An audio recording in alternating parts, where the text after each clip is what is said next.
Ladies and gentlemen, my name is TotalBiscuit. If there's something I've learned over the past 4 or 5 years when it comes to doing this job, it's that when you have an audience, you also have a responsibility to not mislead your audience, which sounds fairly logical, right? That's not really new information. Everybody should be fairly aware of that. It's common sense. But I do believe within games media, and that includes both YouTubers and the regular games press, whatever that means these days, we have this tendency of misleading people anyway, and maybe it's not on purpose. Maybe it's simply due to the fact that we decided to write an article or create a video about a game that's not out yet and express our excitement and so on and so forth. But when that game inevitably arrives and it ends up being disappointing, one has to ask, who exactly is responsible for all those disappointed people that pre-ordered it or bought it on day one, who were taken away by this tidal wave, a tsunami of hype? I mean, who generates the hype? It should be fairly obvious when you think about it. A lot of the hype does, of course, come from the publisher and the developer. They spend money marketing the title. But where does the rest of it come from? And more to the point, how does that stuff really get spread around? Well, it gets spread around in part by games media themselves, who have had their connections with publishers and developers called into question many, many times over the past decade at least. I mean, it goes even further than that, honestly. If you believe that for some reason games press and media and so on and so forth were thoroughly incorruptible before the rise of the internet, then really you weren't paying attention. Magazines were far less professional and were of course called into question far less often before awareness was raised of the dodgy practices and before the internet came along to make sure that everything you ever did was available online permanently for everybody to see and go through with a fine-tooth comb. I recall an interesting example that you might remember from the podcast a while ago, the fact that the game Putty Squad was reviewed in Amiga Power 41 in September of 1994 by a fellow named Mark Winstanley. Of course, the game never actually came out on Amiga. It was later revealed that this was a review of a demo. In fact, if you go and read the 4-page spread review, there's no actual reviewing going on for the first 2 pages. The first page is little more than screenshots and a giant Putty Squad logo. The second page ends up being nothing more than this rambling, ridiculous, wah-wah so wacky kind of humor joke. And finally, things start to make sense on the 3rd page, which is, for the most part, covered in screenshots, with very little actual description of it. And of course, nowhere in the article is it ever disclosed that this was actually the review of a demo. This is the kind of thing that used to happen. Is games media worse than it used to be? I don't necessarily think so, because frankly, the internet won't let it. It's still pretty bad in many ways, and I think that we can be a hell of a lot better. And that's what I'd like to discuss today. And specifically, I'd like to talk about pre-release hype and the media's culpability in providing it to an audience that really they have a duty of care to protect as opposed to sell to. I've been considering discussing this for a while, but I was prompted to really actually get the video done when I read an article on IGN today by the name of Dungeons 2 is the Dungeon Keeper remake we've been waiting for. Of course, if you remember Dungeons, it was a rather strange hybrid of a title that was released by Calypso, and while it certainly seemed initially that it might be a good spiritual successor to Dungeon Keeper, it turned out to be this weird management tower defense game that really didn't make a huge degree of sense. The game was about designing a dungeon in such a way to attract heroes into the dungeon itself, but then it was really a case of impressing the hero with shiny things before killing them and or kidnapping them. It was not the Dungeon Keeper that people were hoping for. You were not out mining minerals and building traps and constructing a devious dungeon. It's almost like you were making an underground theme park for people to visit. It was certainly a very odd experience and didn't scratch the itch that those who loved Dungeon Keeper were really after. The question is really, why did so many gamers believe that it would, and who was actually responsible for that? Was it Calypso themselves? Well, I dug back to August the 12th, 2010 and found the press release for the original Dungeons & announcement, and in fact, it's actually fairly accurate. Coming from Calypso themselves, they describe the harvesting of souls mechanic. They describe that the Dungeon Lord must look after and cherish his newfound prisoners until they are more comfortable with their surroundings. Indeed, anyone that played the original Dungeon Keeper and read that could not possibly believe that this game was going to be anything like Dungeon Keeper 2, and yet some sites reported that it very well might be. The first one that I found was actually a bit of a shock to me, a site that I've read for years, Rock Paper Shotgun, an article on August 12, 2010 by Alec Mia that opens up with, "So you know how you wanted Dungeon Keeper 3, you've got it but you haven't. Excitement, Dungeon Keeper, prettier, sort of. Maybe either too slavishly similar or like those UFO titles," referring to the Czech UFO games that were pseudo-spiritual successors to XCOM. He goes on to say, well, like those UFO titles just doesn't capture the spirit. But come on, this is brilliant. The fact of it is brilliant. With EA lending the license to Chinese MMOs, it seemed we'd never see the like of DK again. We will! Wonderful news! Just hope they take the concept further rather than simply repeating it. And then the press release. And that is the end of the article. You would certainly expect more from Rock Paper Shotgun. I've come to expect more. Some of the writers for Rock Paper Shotgun were my inspiration when I started doing this. And yet there it is, a bare-faced hype piece in 2010 that didn't really seem to be too focused on what the press release actually said.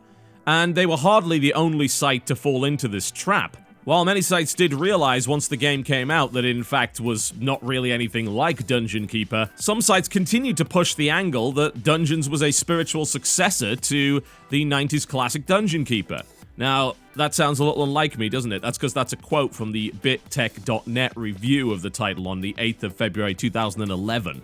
This was a narrative that was pushed by the games media, and from what I can tell, through my research, was not actually pushed by Calypso at all, especially not in their initial statement. You could argue, of course, that the aesthetic of the title was deliberately designed to invoke memories of that, and you could also say that maybe Calypso didn't do enough to dispel the comparisons to Dungeon Keeper, but from what I could tell, that press release with the announcement was fairly clear, and yet the narrative kept being pushed, and eventually, of course, it was reviewed by many people, and they expressed their disappointment that it wasn't like Dungeon Keeper, and yet there was no indication that it ever would be. It's this strange cycle of hype and then subsequent disappointment, and then, of course, writing the articles that express that disappointment, which kind of concerns me. And, of course, the reason we're talking about Dungeons is because now we have IGN and GameSpot putting out articles like "Love Dungeon Keeper, keep an eye out for Dungeons 2. And, of course, Dungeons 2 is the Dungeon Keeper remake we've been waiting for.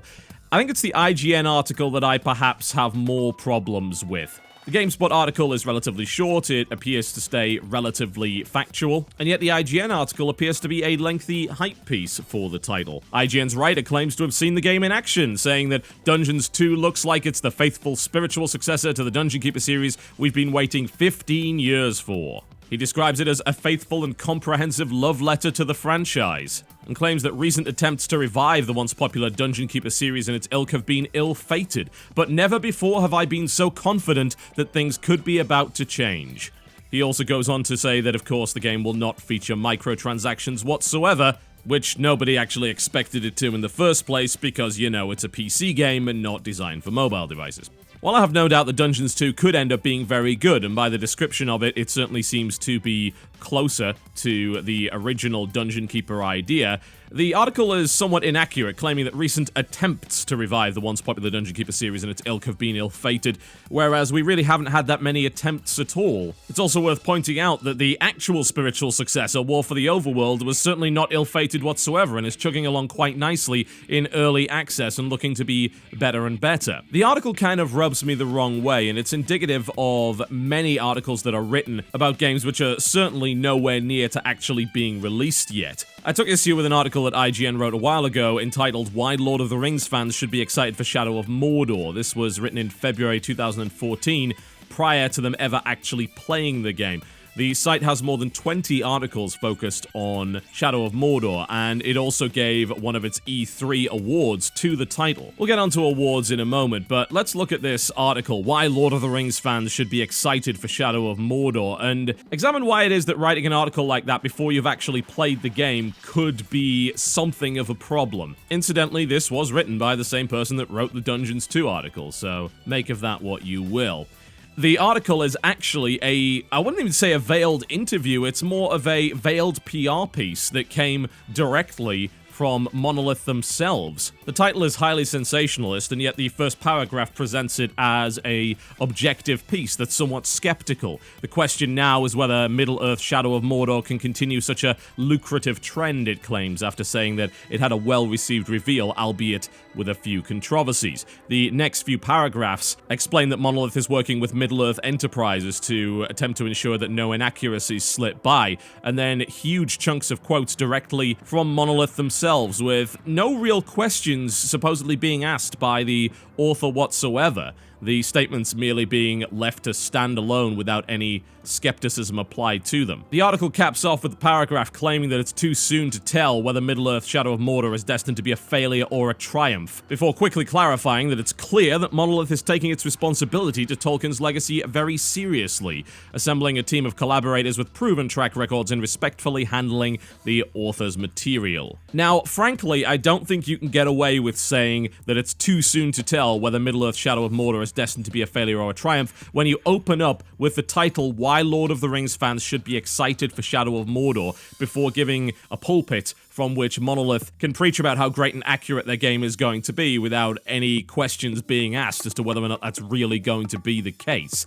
This is the sort of thing that I personally have a problem with, especially since the Shadow of Mordor coverage, the positive Shadow of Mordor coverage, has continued, with IGN giving it a Best of E3 award, as well as 2 other nominations in various categories. Subsequent coverage of the title has continued to reference this original article, hammering home this idea that Lord of the Rings fans should not dismiss it and that they should be excited for this title. And really, that doesn't seem like the kind of thing that we should be doing as games media of any sort. There seems to be a divide between so-called enthusiast press, which includes new media and things like YouTubers, and the old guard of the games press, and never has that been more apparent than recently with the events of last week. We've been described as enthusiast press for the longest time, almost in a derogatory fashion, saying, well, you're not real press or real journalists or anything along those lines. And you know what? I'm actually fine with that. I'm fine with not being a journalist. I've identified myself as a critic. I don't even know if that's true, but it seems like the closest thing to what I actually do. So I've gone with it, and I've identified that way for years. It's been on my YouTube channel's banner for the longest time. I don't feel the need to be identified as a journalist. I don't necessarily see there being a benefit to that. I'm quite happy just trundling along being a disgusting YouTuber. That's totally fine. I am overall happy with the quality of my work and the effect that it has. And yet I'm getting the increasing notion that the skepticism that it appears we need within the games industry is sorely lacking in the regular press and is actually very apparent within the enthusiast press, which makes me think, exactly why are we being the ones called the enthusiast press? An enthusiasm for a game that's not even out yet, over 20 articles hyping the game up. That, to me, sounds like the actions of an enthusiast. That, to me, is about as close to fanboyism as you could possibly get. Thankfully, not all sites are guilty of this, and yet the prevalence of this kind of content has resulted in gamers being misled. Let's get on to the practice of giving awards to games being shown at shows. Can we do that for a second? I would like to know exactly why it is that this is even done. We're going back to IGN again, but there are plenty of websites that actually do this, and they pick out the best games of the show. Bear in mind, none of these games are actually finished, not even close.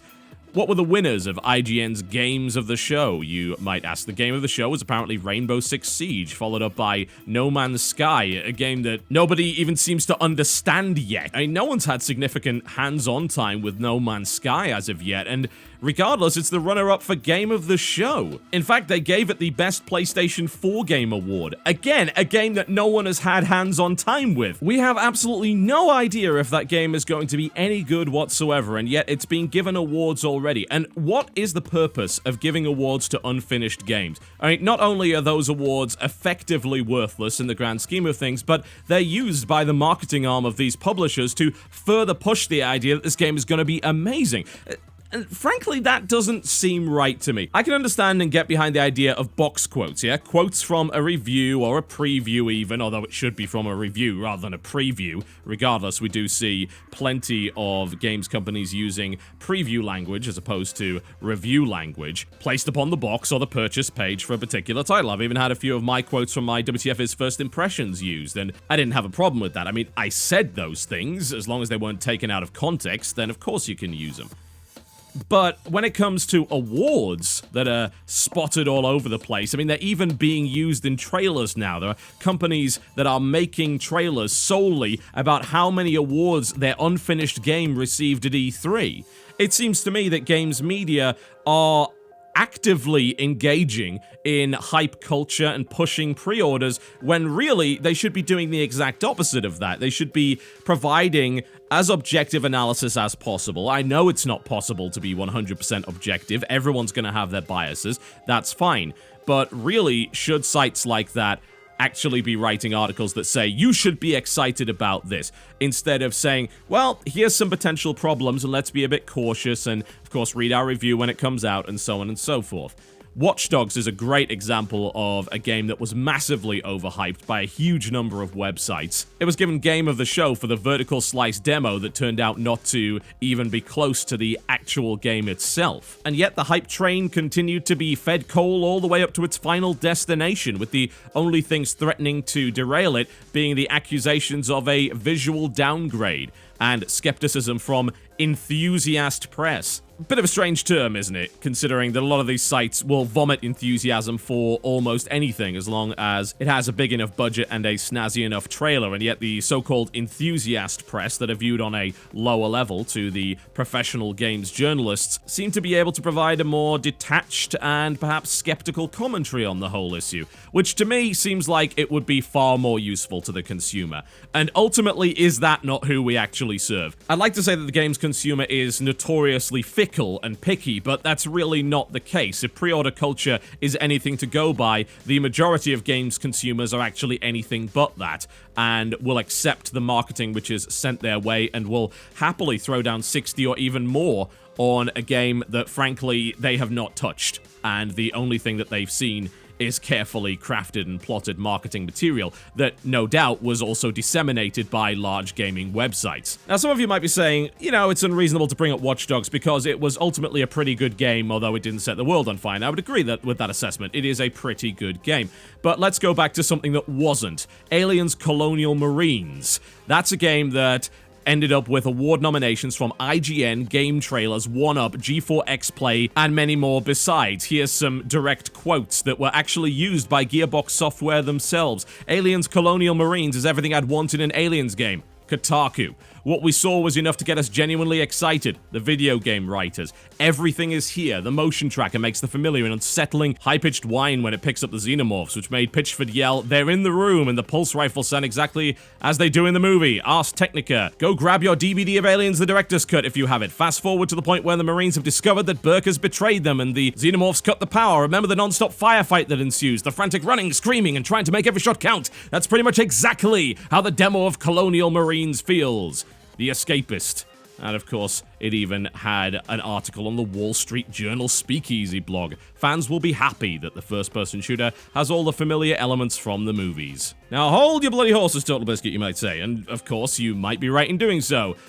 This was of the demo that was notoriously not representative of the final product. Surely journalists were merely misled, and the fault lands squarely on the heads of Gearbox Software. Well, absolutely. Gearbox is responsible for the final quality of the game. They messed it up, that's their problem. But I think that if Aliens Colonial Marines has taught us anything, it should be that if we are shown something at a show, we should be extremely skeptical of the final product. And if this were the only instance, then maybe I can understand that people aren't quite as hesitant. It's like, oh, well, you know, it happened to one game, but it didn't happen to all these other games. This has been happening for ages. And how many false trailers, how much nonsense do we have to see? How many pre-rendered demonstrations are passed off as gameplay trailers? Do we remember the Killzone 2 incident? I certainly hope so. And it was by no means the only one. My concern is that a great deal of games journalists and websites are far too close to their subject matter in the sense that they feel like they have to hype something that they've barely played, and they should really know by now that things like E3 demos are definitely not representative of the final product, and we have so many examples of that. Some recent, some from over 10 years ago. You know, I try to take my duty of care to my viewers pretty damn seriously. Yeah? I stand behind what I say, because why the hell wouldn't I? There's no backing off from something you've said on the internet. You have to own that stuff. I take pride in providing an accurate representation of the games that I'm showing on this channel. Who in this position wouldn't, I have to ask? And I've been guilty in the past of hyping stuff. I will own that right now.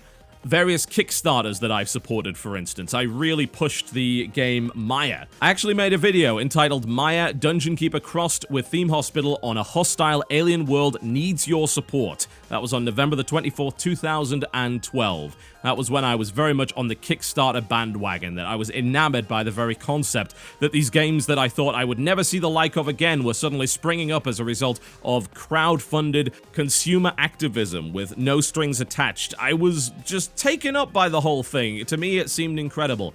I apologize for making that video. It doesn't actually matter whether or not Maya is going to be any good. It's looking strong and positive right now on early access, and I'm glad that that is the case. However, it does not matter. I should never have made that in the first place.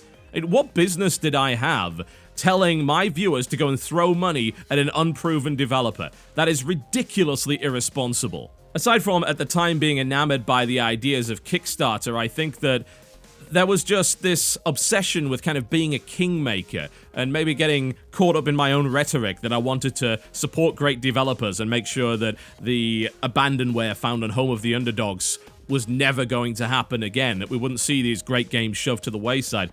You know, drinking a bit of my own Kool-Aid, frankly, on that one. I am very sorry for making that video. That's something that I've learned over the past couple of years was a bad idea.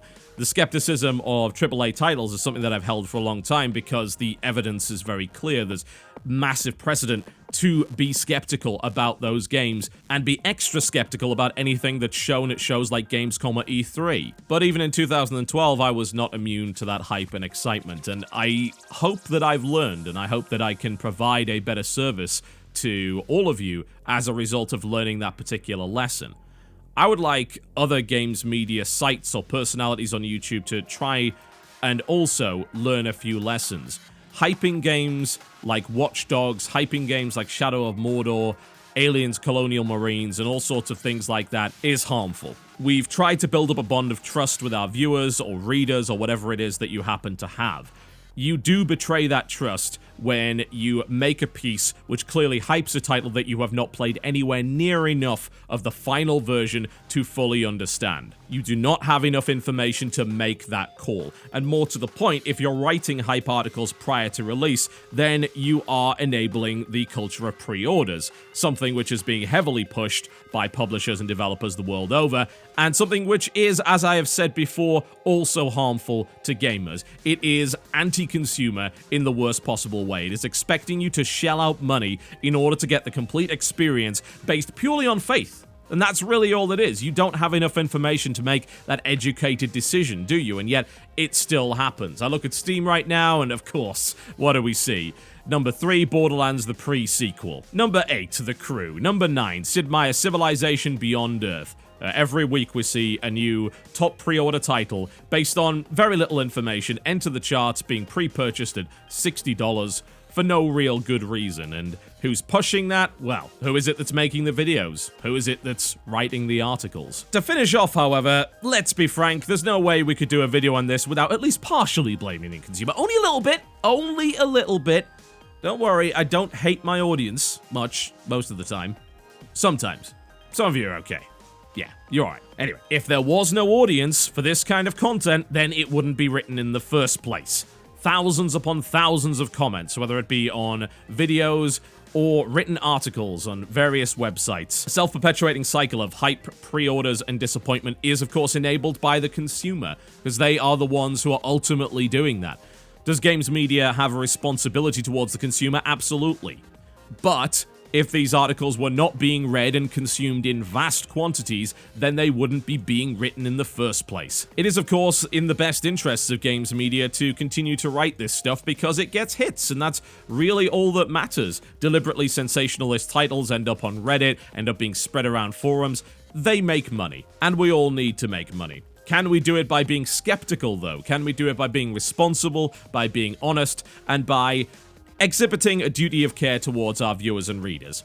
I believe so. I really do. I think it's possible to explain games in a way that is non-sensationalist, that is not overly enthusiastic, that is not misleading, and still create entertaining content. I also believe that it is entirely possible to explain why it is that pre-orders are bad and so on and so forth without sounding overly preachy and without being horribly condescending in the process. We as games media are not above gamers. We are gamers. We enjoy a position whereby we have access to more. Did we earn that? Some of us did, some of us probably did not. Do our opinions matter more than the average gamer? Objectively, yes, because we have a larger audience, we have more power. And of course, with that great power comes at least a decent amount of responsibility. In the words of the great philosophers of our time, Public Enemy, don't believe the hype. I'll see you next time.